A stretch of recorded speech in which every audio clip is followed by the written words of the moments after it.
So hello everyone, I'm Nathan and welcome to Science Kids. இன்னைக்கு இந்த வீடியோவில் நம்ம பார்க்க போகிறது ஒரு super easy concept static electricity.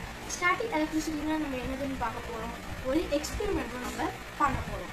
So static எலக்ட்ரிசிட்டினா என்னதுன்னு தெரியுமா? அது வந்து த ஃப்ளோ ஆஃப் சார்ஜஸ்ன்னு சொல்லுவாங்க. ஸோ ஒரு ரியல் லைஃப் எக்ஸாம்பிள் எடுத்துக்கலாம். நான் வந்து யூஎஸில் ஒரு வீடு வச்சுருக்கேன். அந்த யூஎஸில் வந்து ஜூன்லேருந்து நவம்பர் வரைக்கும் நான் டோர் ஹேண்டில் லாக்கை திறக்கும் போது அதுக்கு என்ன ஆகும்னா வந்து ஒன்றும் ஆகாது. அதுவே வந்து நவம்பர்லேருந்து இந்த ஜனவரி டைமில் பார்த்தீங்கன்னா வந்து அப்படியே ஒரு மாதிரி ஷாக் அடிக்கும். அதை வந்து ஸ்டாட்டிக் எலக்ட்ரிசிட்டின்னு சொல்லுவாங்க. அது ஏன் அப்படி காசு வருதுன்னு உங்களுக்கு தெரியுமா? அதுக்காக ஒரு எக்ஸ்பெரிமெண்ட் நம்ம பண்ண போகிறோம்.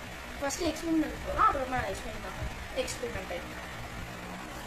இப்போ நம்ம பண்ண போகிற எக்ஸ்பெரிமெண்ட் வந்து ஒரு எலக்ட்ரோஸ்கோப்பை வந்து பண்ண போகிறோம். அதுக்கு வந்து ஒரு கிளாஸ் டம்ளர், நம்ம விரலுக்கோட சைஸ்க்கு ஒரு aluminium foil, tape, copper wire, PVC pipe, ஒரு பிளாஸ்டிக் ஸ்ட்ரா, அப்படின்னா பேப்பர் ஸ்ட்ரா எடுத்துக்கலாம், சிசர்ஸ், பென்சில், ஒரு கார்ட்போர்ட் ஷீட், இந்த மாதிரி ஒரு கார்ட்போர்ட் ஷீட் எடுத்துக்கோங்க. அப்படின்னா ஒரு புக் கவர், ஒரு உல்லன் cloth.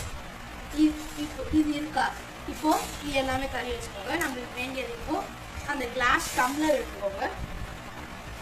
Class tumbler, cardboard sheet. இப்போ இந்த கிளாஸ் டம்ளர் அப்படியே கவுத்துங்க. இப்போ அந்த பென்சில் எடுத்துட்டு ஒரு சர்க்கிள் வரையுங்க. இதில் ஆரம்பிச்சிட்டிங்களா? ஒரு சர்க்கிள் இருக்கும். இதை சிசர்ஸ் வச்சு கட் பண்ண கட்டிங் வந்து உங்கள் பேரண்ட்ஸ் கைடன்ஸ் எடுத்துக்கோங்க. ஏன்னா வந்து சிசர்ஸ் இப்போதைக்கு உங்களுக்கு டேஞ்சர். கரெக்டாக அந்த சிசருக்கு ஏற்ற மாதிரி கட் பண்ணிக்கோங்க. நான் பண்ணுறது தெரியுதா?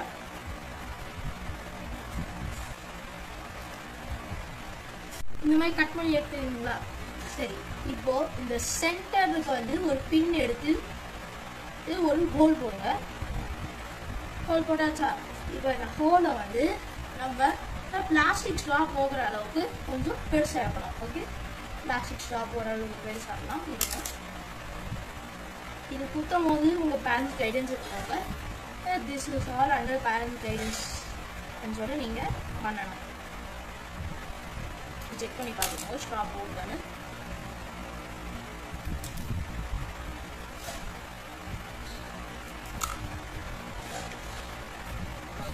இந்த மாதிரி ஃப்ரீயாக போகுதா? இந்த மாதிரி ஃப்ரீயாக போகுதா? சரி, இப்போ இந்த இப்போது நம்ம காப்பர் ஒயர் எடுத்துக்கலாம். காப்பர் ஒயரை ஃபஸ்ட் நான் இந்த மாதிரி காப்பர் ஒயர் என்கிட்ட இருக்கா? இப்போ இதை அப்படியே வந்து இந்த நம்ம பண்ணதில் விட போகிறோம்.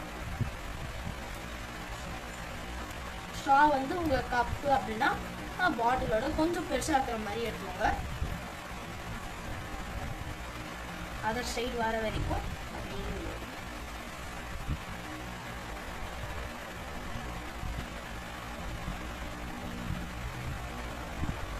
அதர் சைடில் வந்துருச்சா?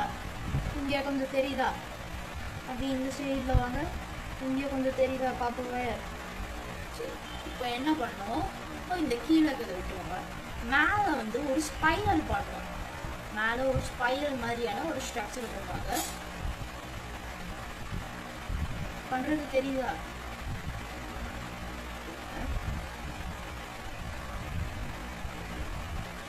ஒரு ஸ்பைரல்.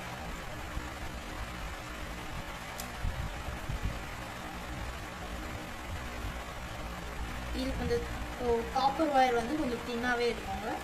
அப்போதான் நம்ம பண்ற எலக்ட்ரோஸ்கோப்புக்கு ஈஸியா இருக்கும். இந்த மாதிரி ஸ்பைரல் மாதிரி வந்துருச்சா? எல்லாருக்கும் தெரியுதா? இப்போ இந்த பாட்டம் இருக்குல்ல, இந்த பாட்டம்ல வந்து ஒரு யூ மாதிரி ஒரு ஸ்ட்ரக்சரை பண்ணலாம். ஒரு யூ.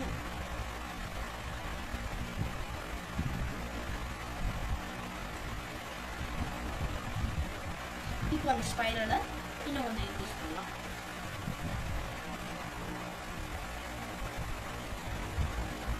இந்த யூ ஒரு அம்பராலோட ஹேண்டில் எப்படி இருக்கும்?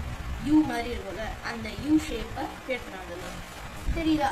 யூ ஷேப் மாதிரி கொண்டு வந்துட்டேன், ஒரு புக் மாதிரி. இப்போ இதை தனியாக வச்சுக்கோங்க. அடுத்தது அந்த கை சைஸில் இருக்கிற அலுமினியம் ஃபாயில் எடுத்துக்கோங்க. அந்த அலுமினியம் ஃபாயிலை பாதியாக மடிச்சுட்டு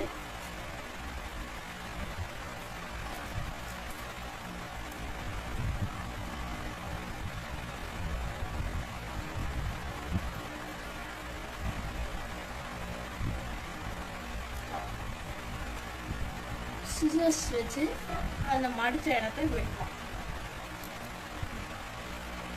வெட்டிட்டீங்களா? இப்போ ரெண்டாவது கத்தில் கொஞ்சம் மேலேயே வந்து ஒரு சென்டராக ஒரு ஹோல் போடணும். ஹோல் போடுறது தெரியுதா? எந்த இடத்துல போட்டிருக்கேன்னு மறுபடியும் அந்த இடத்துல போட்டு காமிக்கிறேன். ஹோல் போட்டேன்னா இப்போது மறுபடியும் இது எடுத்துக்கோங்க. இப்போது இந்த யூ ஸ்ட்ரக்சர் பண்ணல இந்த காப்பர் ஒயரில், அதில் இந்த ரெண்டுத்தையும் நம்ம மாட்ட போகிறோம். ஒன்றே ஒன்று வச்சுட்டு பண்ண முடியாது, ரெண்டுக்குமே கரெக்டாக மாட்டோம். அப்படின்னா நீங்கள் ஒவ்வொரு நேரம் கூட மாட்டலாம், உங்களுக்கு எப்படி தோணும். ஆனால் ரெண்டுமே வேணும்.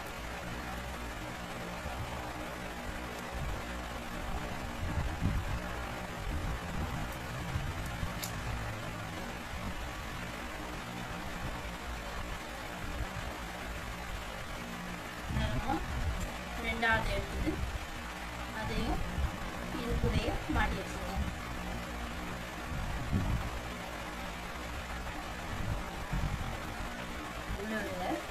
அந்த அலுமினியம் ஃபாயில் உங்க டம்ளர் அப்படின்னா இதுக்கு பாட்டம்ல டச் ஆகாத மாதிரி பார்த்துக்கோங்க. பாருங்க, இது டச் ஆகலை. அது மாதிரி டச் ஆகாத மாதிரி பண்ணிட்டு உங்க டேப் இருக்குல்ல அதை எடுத்துக்கோங்க. இப்போ இந்த டேப் வந்து நம்ம இதில் ஃபிக்ஸ் பண்ண போகிறோம். டேப்பை ஃபிக்ஸ் பண்ணலாம்.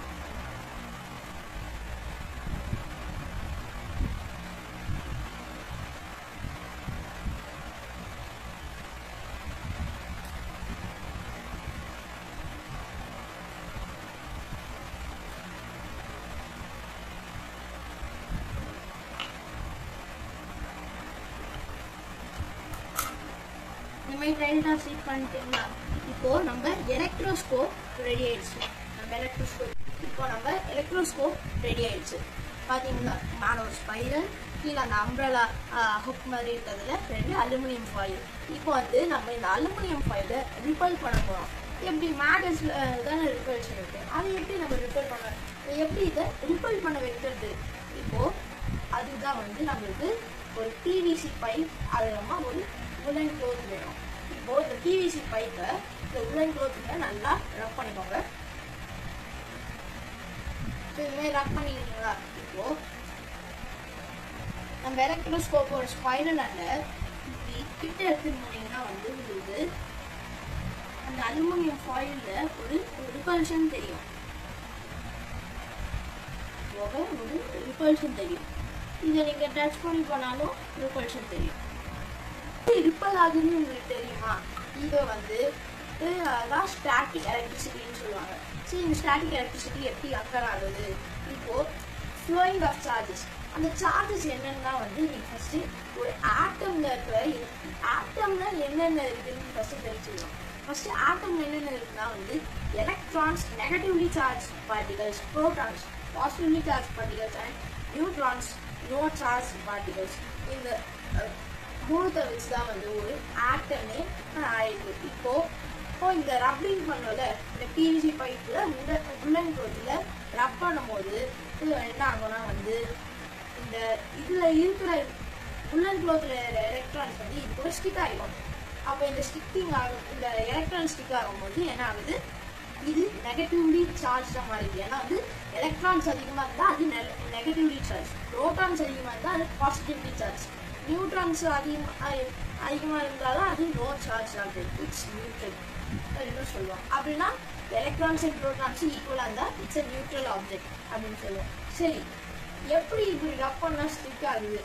நான் வந்து அதுக்கு முன்னாடி நம்ம ஆட்டமோட structure, so electrons, protons, neutrons இருக்கும்னு சொன்னேன். ஆனால் அது எப்படி இருக்கும், என்ன மாதிரி இருக்கும்னு பார்த்தீங்கன்னா இப்போது இதுதான் இதான் வந்து ஒரு ஆட்டம்னு வச்சுக்கோங்க. ஆட்டம்ல வந்து இந்த சென்டர்ல பார்த்தீங்கன்னா நியூட்ரான்ஸோ புரோட்டான்ஸோ இருக்கும். ஸோ இதுதான் நியூட்ரான்ஸ் அண்ட் புரோட்டான்ஸ். இப்போ இந்த ஆர்பிட்ல சுற்றி இருக்கிறது தான் வந்து எலக்ட்ரான்ஸ். ஆர்பிட்ஸ்ல தான் வந்து எலக்ட்ரான்ஸ் வந்து புரோட்டான்ஸையும் நியூட்ரான்ஸையும் இன்வால்வ் ஆகி இருக்கும். தெரிஞ்சுக்கீங்களா? இப்போ இந்த இதனால இப்படி ரப் பண்ணும்போது ஸ்டிக் ஆகிடும். சரி, ரப் பண்ணும்போது ஃபர்ஸ்ட் எப்படி நம்ம ஒரு ஆப்ஜெக்ட் சார்ஜ் பண்றது? அது எல்லா ஆப்ஜெக்ட்ஸும் நியூட்ரலா தான் இருக்கும்னு சொல்லுவீங்க. அது ஆனா எப்படி அந்த ஆப்ஜெக்ட் சார்ஜ் பண்றது அப்படின்னா வந்து 3 டைப்ஸ் ஆஃப் சார்ஜிங்ஸ் இருக்கு. அந்த 3 டைப்ஸ் ஆஃப் சார்ஜிங் என்னன்னா சார்ஜிங் பை ரப்பிங்.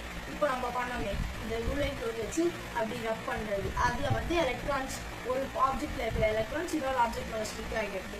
அது charging of rubbing, charging by rubbing.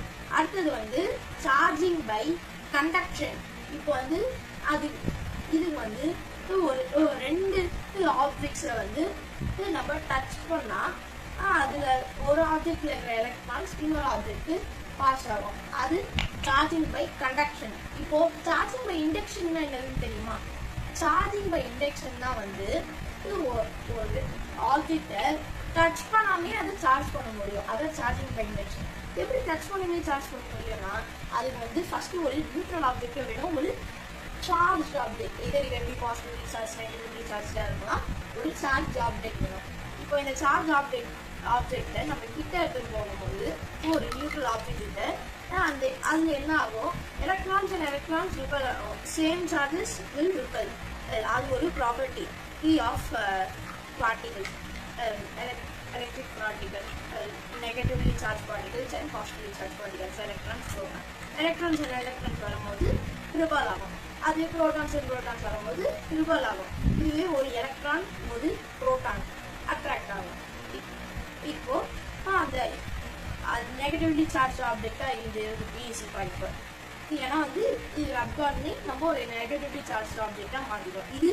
இதுல இருக்கிறது ஒரு நியூட்ரலி சார்ஜ் ஆப்ஜெக்ட், நியூட்ரலா இருக்கு. இதை கிட்ட எடுத்துன்னு போகும்போது இதுல என்ன ஆகும்? எலக்ட்ரான்ஸ் ரிப்பல் ஆகும். அதனால வந்து இதுல எலக்ட்ரான்ஸ் போய் இங்க அலுமினியம் ஃபாயில்ல வந்து ரிப்பல் பண்ணும். அதுக்கப்புறமா எப்படி அதை மறுபடியும் அட்ராக்ட் ஆகுதுன்னா electrons and protons attract, different charges attract. அதனால என்ன ஆகும்? எலக்ட்ரான்ஸ் ஒரு சைடாக தள்ளி போயிட்டு ப்ரோட்டான்ஸ் வந்து அட்ராக்ட் பண்ணோம். சரி, இப்போ இதில் நம்ம யூஸ் பண்ண என்ன சார்ஜஸ் பற்றியும் நம்ம தெரிஞ்சுக்கணும். அது அந்த அலுமினியம் ஃபாயில் எப்படி ரிப்பல் ஆகுதுன்னு தெரிஞ்சுக்கணும். அவ்வளோதான் நம்ம வீடியோ முடிஞ்சது. Thank you everyone. Bye by.